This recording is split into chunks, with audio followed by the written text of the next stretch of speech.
ओम शांति। 16 फरवरी 2022 की साकार मुरली है।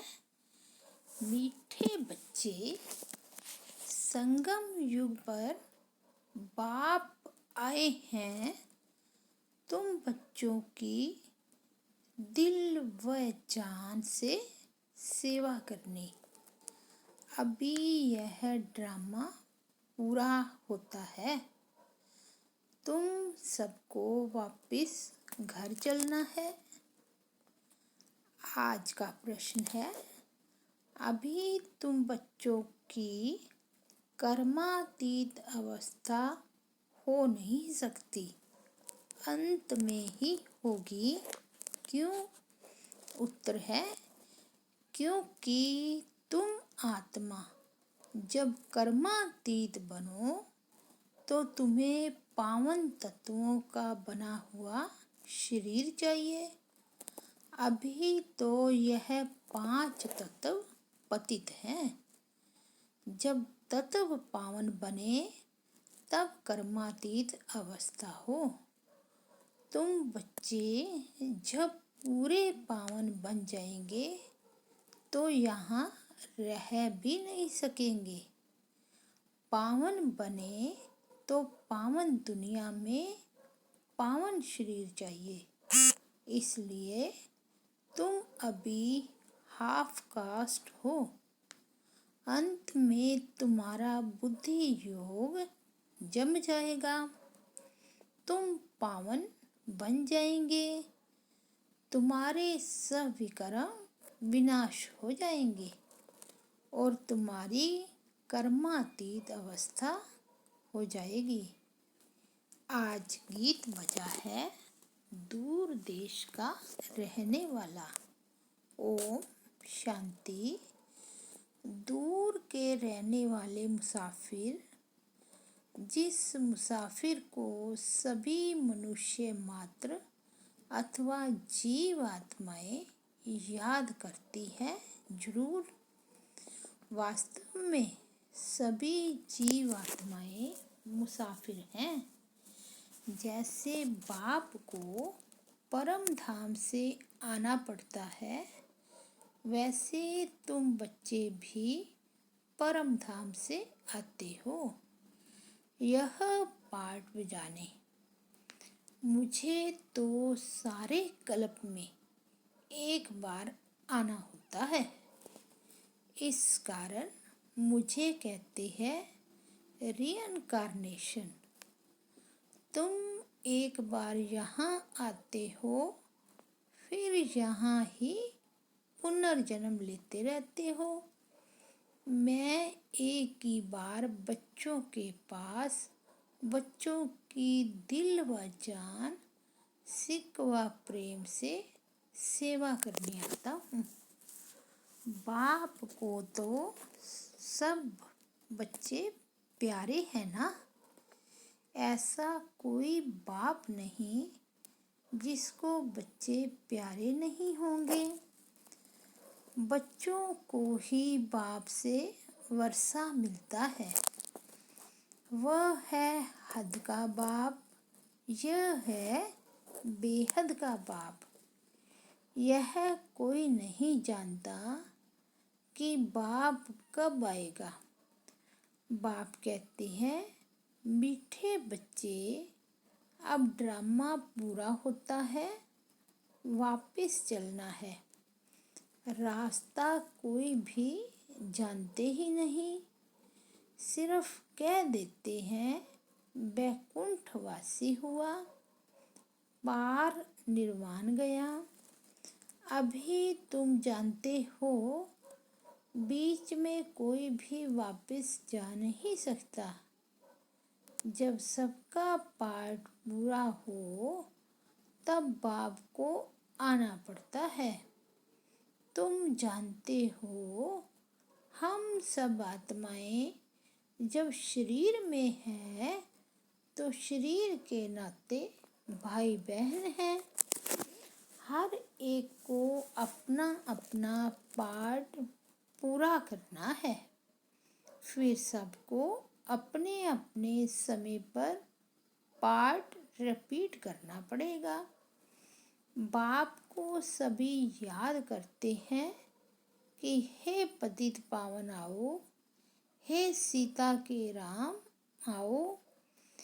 एक राम एक सीता के लिए थोड़े ही आएगा, सभी सीताओं का एक राम है। सब बच्चे याद करते हैं, भक्ति करते हैं। यह ड्रामा 5000 वर्ष का है। बाप कहते हैं, तुम अपने जन्मों को नहीं जानते हो, मैं जानता हूँ।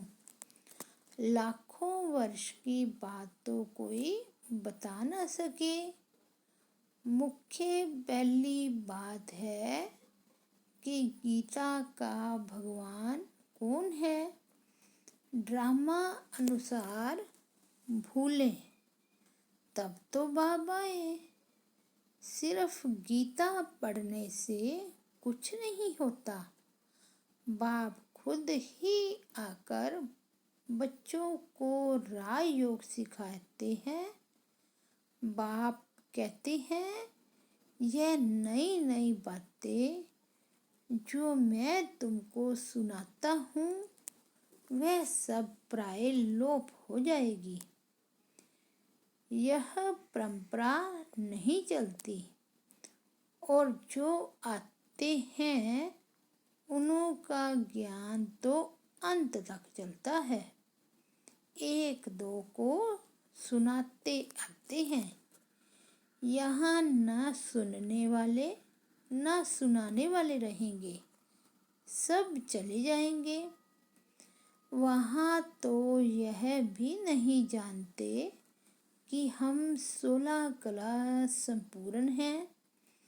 वह तो है ही प्रलब्ध। 16 कला से फिर 14 कला बनेंगे, यह पता रहे तो रजाई की खुशी ही चली जाए।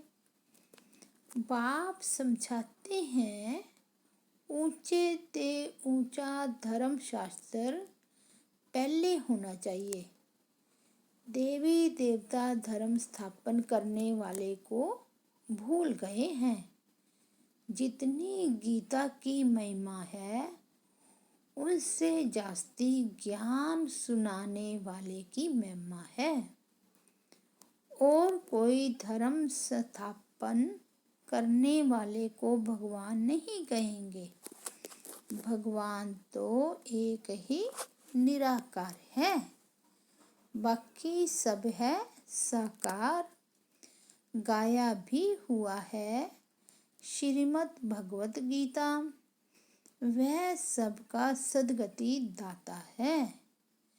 इस ड्रामा पर इस समय सब तमो प्रधान कब्र दाखिल हैं।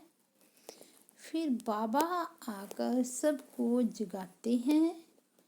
यह पुरानी दुनिया तो खत्म हो जाने वाली है। सरसों मुआफिक सब पीस जाते हैं। सतयुग में बहुत छोटा दैवी झाड़ होगा।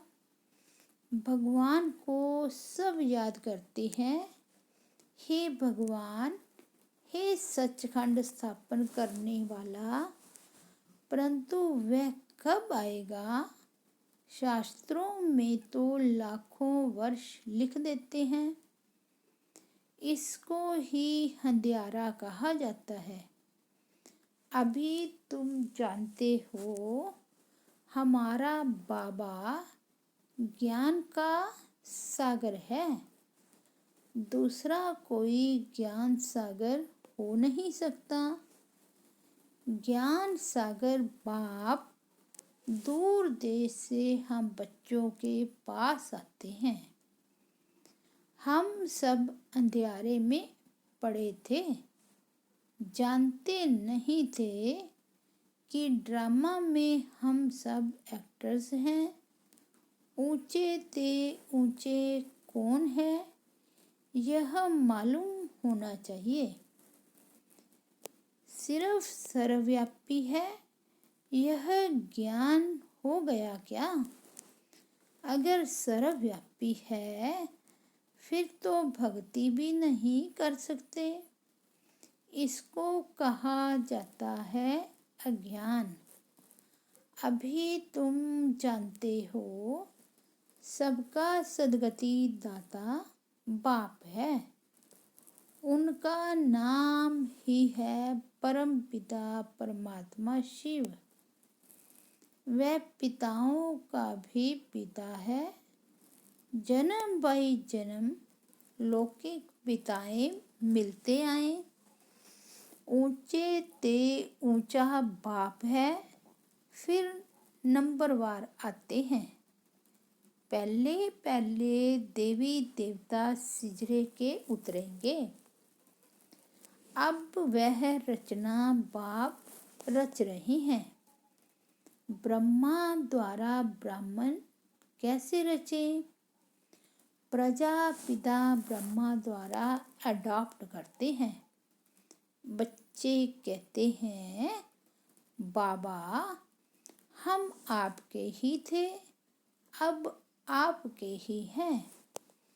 पहले पहले हम सतयुग में आए थे। इस समय तुम हाफ कास्ट हो। शूद्र से ब्राह्मण बन रहे हो। पूरा पवित्र कर्मातीत पिछाड़ी में बनेंगे। पिछाड़ी में बुद्धि योग पूरा जम जाएगा और विकर्म भस्म हो जाएंगे। फिर भी यहाँ तुमको पावन नहीं कहेंगे, क्योंकि शरीर पतित है।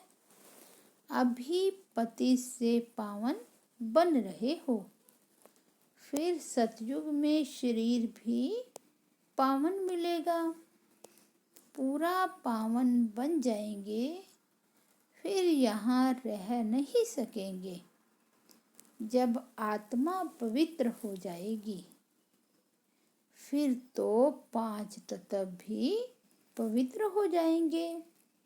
अभी तुम बच्चे संगम पर हो। सच्चा सच्चा कुंभ का मेला यह है।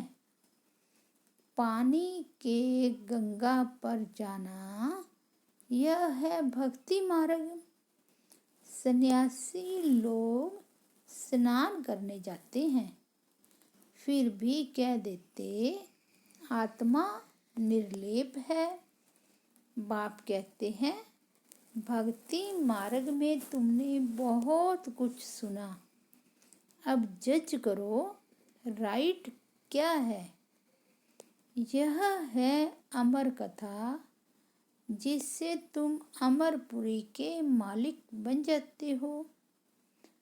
तुमको कभी काल खा नहीं सकता। वहाँ कभी ऐसे नहीं कहेंगे कि फलाना मर गया। यहाँ कितना डर रहता है मौत का। वहाँ तो सिर्फ चोला बदलते हैं। भारत की महिमा बहुत भारी है। जितनी बाप की महिमा उतनी भारत की महिमा। भारत में लक्ष्मी नारायण के अब तक भी मंदिर बनते रहते हैं, परंतु बाप को नहीं जानते तो वह कब आए थे। बराबर सतयुग में देवी देवताएं थे।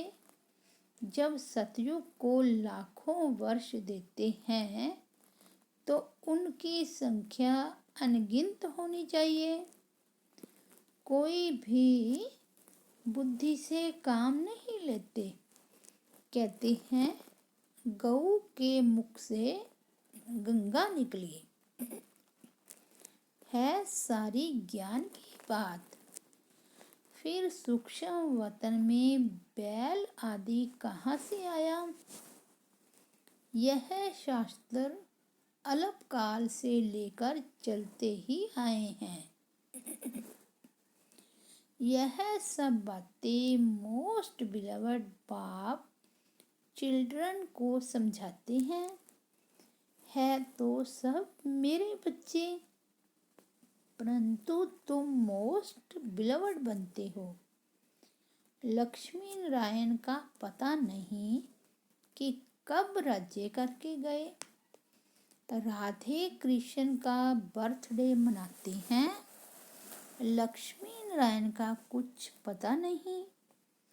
राम को त्रेता में दिखाते हैं, कृष्ण को द्वापर में। राधे कृष्ण है सतयुग के, यह सब तुम ही जानते हो। सब धर्म कैसे रिपीट होंगे, फलाना धर्म संस्थापक कब आएगा, यह वह समझते हैं। धर्म स्थापन कर वापस चले जाते हैं। अरे तब फिर पालना कौन करेंगे। हर एक मनुष्य रचना रचते हैं, फिर पालना भी करते हैं, विनाश नहीं करते। हद की रचना करने वाला बाप अल्पकाल क्षण भंगुर सुख दे सकते हैं। कोई को बच्चा नहीं होगा तो कहेंगे हमारे कुल की वृद्धि कैसे होगी। बाप कहते हैं इस समय सब पतित भ्रष्टाचारी हैं। एक गीत है, कहते हैं भारत का क्या हाल हो गया है। फिर दूसरे गीत में है, हमारा भारत सबसे ऊंचा है। क्या अभी ऊंचा है? नहीं, अब तो बिल्कुल ही पतित है। बाप कहते हैं बच्चे धीरज धरो, यह भी खेल है। अभी दुख के दिन पूरे होकर सुख के दिन आ रहे हैं। इस नरक को स्वर्ग बनाने परम धाम के रहने वाले बाप देश पराए आए हैं। बाप कहते हैं मेरा यह जन्म स्थान है, नहीं तो कोई बताए निराकार बाबा कहाँ आया, किस शरीर में आया, कब आया, क्या करने आया, कोई भी बता ना सके। तुम बच्चे जानते हो परम पिता परमात्मा कैसे आकर पतितों को पावन बनाते हैं। बाप कहते हैं बच्चे और कोई मेरे पास इलाज नहीं है। लाडले बच्चे तुम मुझे ही पतित पावन कहते हो, सर्वशक्तिमान कहते हो। अब तुमको शक्ति चाहिए 5 विकारों पर जीत पाने के लिए। हिंसक लड़ाई की यहाँ बात नहीं, यह है गुप्त। सिर्फ मुझे याद करो। इसको कहा जाता है अजपा जाप। अभी सबकी वानप्रस्थ अवस्था है, सबको वापिस जाना है। वह है शांति धाम। वहाँ से फिर ऑटोमेटिकली तुम सुख धाम में आ जाएंगे। शांति तो तुम्हारा सब धर्म है। यूं तो इस रावण राज्य में शांति मिल नहीं सकती। बाकी थोड़े समय के लिए चाहते हो तो अशरीरी होकर बैठ जाओ। शांति तो सबको चाहिए। अगर 101 करोड़ भी शांति में बैठ जाए तो भी शांति हो ना सके। यह है ही अशांति की दुनिया। शांति के लिए कोई राय नहीं निकल सकती है। यह तो गॉड फादर की ही जवाबदारी है। तुम जानते हो, देवी देवताओं का राज्य था जिसको वैकुंठ कहा जाता है। अब कलयुग का अंत दुख धाम है। वह है शांति धाम, स्वीट होम। स्वीट फादर भी वहाँ रहते हैं। वह है सुख धाम, यह है दुख धाम। बीच में और धर्म निकलते हैं, वृद्धि होती रहती है। उन्होंने तो कल्प की आयु लाखों वर्ष कह दी है। इसको कहा जाता है घोर अंधियारा। सतयुग है घोर सोजरा। मूल वतन में है अपार शांति। यहाँ हम पाठ बजाने आए हैं। बाप कहते हैं, हे आत्माएं, सुनती हो? अपने कान रूपी ऑर्गन से। तुमको याद है यह ड्रामा भी कैसे चक्कर लग फिराता है? यह ड्रामा का चक्र कैसे फिरता है? तुम इस समय त्रिकालदर्शी हो। तुम ब्राह्मणों के सिवाय कोई त्रिकालदर्शी नहीं है। ऋषि मुनि कहते थे, हम ईश्वर को नहीं जानते हैं, नास्तिक हैं। अब तुम आस्तिक बने हो। बाप और सृष्टि चक्र के आदि मध्य अंत को जानते हो। तुमको तीनों लोकों की नॉलेज मिली है। सिवाय तुम्हारे कोई को भी यह नॉलेज नहीं है। लक्ष्मी नारायण को न त्रिलोकीनाथ न त्रिकालदर्शी कहेंगे। त्रिलोकीनाथ मनुष्य नहीं हो सकते हैं। तुम तीनों लोकों को, तीनों कालों को जानने वाले हो। लक्ष्मी नारायण को भी त्रिलोकी का ज्ञान नहीं है। विष्णु को सुदर्शन चक्रधारी दिखाते हैं। अब विष्णु के दो रूप हैं, लक्ष्मी नारायण बनते हैं। इस समय कितने अच्छे यादगार मंदिर बनाए हैं, परंतु इनकी बायोग्राफी को तो जानना चाहिए। ऊंचे ते ऊंचा भगवान एक है, उनका नाम है शिव। रुद्र भी कहते हैं। यह है रुद्र ज्ञान यज्ञ। कृष्ण ज्ञान यज्ञ होता ही नहीं। कृष्ण तो सतयुग का प्रिंस है। वह क्या यज्ञ रचेंगे? रुद्र यज्ञ से विनाश ज्वाला प्रज्वलित होती है। सतयुग में यज्ञ रचने की दरकार नहीं है। इस ज्ञान यज्ञ के सिवाय बाकी सब है मैटीरियल यज्ञ। बाप ने समझाया है, इनको यज्ञ क्यों कहते हैं। यह जो पुरानी दुनिया की सामग्री है, वह सब इसमें स्वाहा होने वाली है।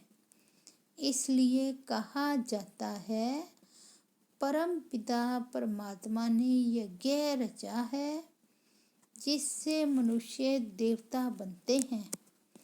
देवताओं के पैर पुरानी दुनिया में नहीं आते हैं।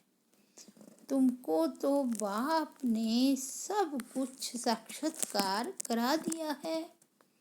अच्छा, मीठे मीठे सिकिलदे बच्चों प्रति माता पिता बाप दादा का याद प्यार और गुड मॉर्निंग।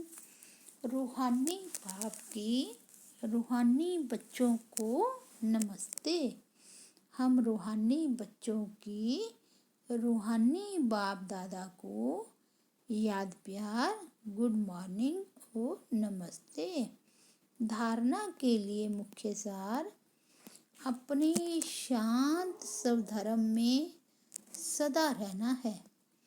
यह वानप्रस्थ अवस्था है, वापिस घर जाना है, इसलिए बाप की याद अजपा जाप चलती रहे। सेकंड है, कर्मातीत बनने के लिए संपूर्ण पावन बनना है।